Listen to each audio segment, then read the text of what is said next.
Bokaro thermal railway স্টেশনে দাঁড়িয়ে থাকা একটি কয়লা বোঝাই মালবাহী ট্রেনের 14 নম্বর কোচে আগুন লেগে যায়। বগি থেকে ধোঁয়া উঠতে দেখে ট্রেনের গার্ডে কে পান্ডে বোকারো থার্মাল রেলওয়ে স্টেশনের ম্যানেজার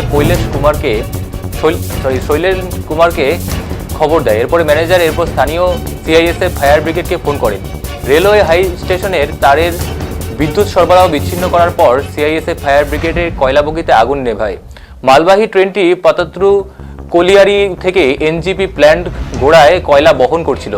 বোকারো থার্মাল রেলওয়ে স্টেশনে থামার পর বগি থেকে ধোঁয়া বেরোতে দেখা যায়, যার ফলে কয়লার আগুন লেগে যায়। সময় মতো আগুন নিয়ন্ত্রণে আনা হয়, ফলে বড় ধরনের দুর্ঘটনা ঘটেনি। ঘটনাস্থলে দমকল বাহিনী inspector Jitendra Sharma, ASI fire K Sarkar, ASI fire B Marandi, HP Manji, city fire Binod, city fire S Sutra, city DSP Ravinder, city DCPO Joy Sharma, Gurjar প্রমুখ উপস্থিত ছিলেন।